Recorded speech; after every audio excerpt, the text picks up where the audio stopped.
다른 국가와 우호적인 관계를 유지하며 협력을 이어갈 수 있다는 것에는 큰 의미가 있습니다. 여러 가지 방면에 있어 서로가 필요한 부분에 도움을 주기도 하고 힘을 실어주고 활발한 교류를 이어가는 등의 역할을 해줄 수 있기 때문인데요. 뉴질랜드 정부가 한국에 감사를 표하며 지지와 지원을 약속했습니다. 지난 9일 국방부 박재민 차관은 뉴질랜드 앤드류 브리지맨 국방부 차관과 전화회담을 가졌는데요. 이번 전화회담을 통해서는 안보 상황과 양국 간 국방 현안 및 교류 협력 방안이 논의되었습니다. 브리지맨 국방부 차관은 최근 현대중공업이 건조한 아오테아로아함이 지난 6월 뉴질랜드 해군에 성공적으로 인도된 것에 대해 감사하다는 입장을 전했습니다. 원래 지난 1월 인도 예정이었으나 바이러스 감염증 사태의 여파로 6월에서야 항해에 나설 수 있었는데요. 뉴질랜드 국방부는 출항 당시 공식 페이스북을 통해 뉴질랜드 해군의 최신 선박 아오테아로아가 한국 울산에서 출발했다는 소식을 전하며 반가움을 감추지 못했습니다. 실제로 뉴질랜드는 이 군수 지원함에 큰 내정을 드러내왔습니다. 지난해 11월 뉴질랜드 국가수반인 패시레디 총독, 뉴질랜드 해군 참모총장은 울산에서 건조 중이던 아오테아로아 명명식에도 직접 참석하는 정성을 보였죠. 아오테아로아는 뉴질랜드 원주민인 마오리족이 뉴질랜드를 칭한 이름이라고 합니다. 아오테아로아함은 현대중공업이 지난 2016년 7월 뉴질랜드 해군으로부터 수주한 것으로 26,000톤급 최신의 군수지원함입니다.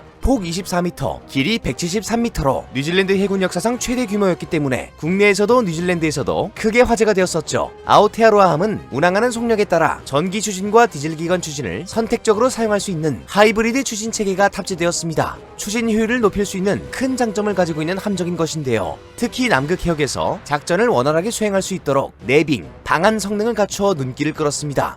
아오테아로아함이 한국에서 뉴질랜드로 출항했을 당시 필립 터너 주한 뉴질랜드 대사도 한국에 감사 인사를 전달한 바 있는데요. 그는 뉴질랜드 최대 규모의 함정이 성공적으로 인도될 수 있도록 힘을 써준 현대중공업과 한국 정부 관계자 등에게 감사하다고 말하며 크기만큼이나 다재다능한 아오테아로아함을 통해 남극작전, 재난구호 등 많은 활동을 펼칠 수 있을 것으로 기대된다고 전했습니다. 실제로 아오테아로아함은 기술적으로 강화된 특수목적의 선박이기 때문에 정부기관 파트너와의 제복급 임무에 실질적인 가치를 더할 예정입니다. 모쪼록 이렇게 아오테아로아함은 지난달 성공적으로 인도되었고 뉴질랜드 해군 함정의 식수, 식량, 연료, 탄약 등을 보급하는데 투입될 예정인데요. 보급유류 1만 톤과 20피트 크기의 컨테이너 12개를 거뜬히 실을 수 있으며 매일 10만 리터의 담수를 생산할 수 있는 부유형 온보드 담수화 설비도 갖추고 있다고 합니다. 감사의 표시를 전달해준 것만으로도 뿌듯함이 느껴지는데요. 이뿐만 아니라 현대중공업이 뉴질랜드 해군으로부터 최대 규모의 군수지원함을 수주한 뒤 성공적으로 건조를 하여 수출을 했다는 점 자체에서도 뿌듯함과 자부심을 느낄 수 있었습니다. 현대중공업의 앞선 기술력과 많은 건조 경험을 바탕으로 해외 군함 시장에서 메이드 인 코리아의 위상을 높일 수 있었기 때문이죠. 그런데 뉴질랜드는 6.25 전쟁 당시 한국에 군함을 파병한 나라라는 것을 알고 계신가요? 우리나라에 군함을 파병했던 국가에 군수지원함을 수출했다는 점에서 의미가 더욱 깊은 것 같습니다.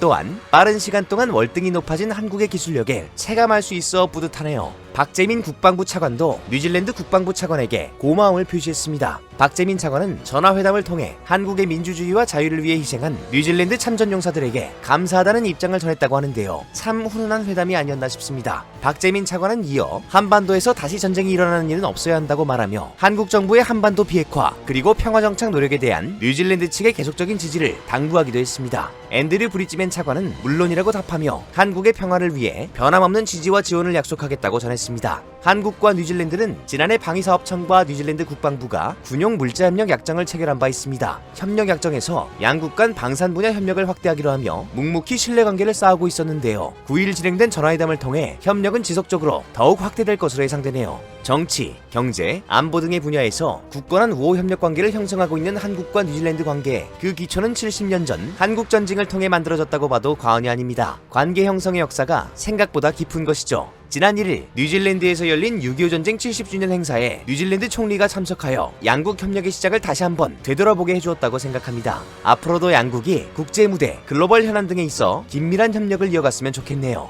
오늘 전해드릴 소식은 여기까지입니다. 마지막까지 봐주셔서 감사합니다. 지금까지 로버튜브였습니다.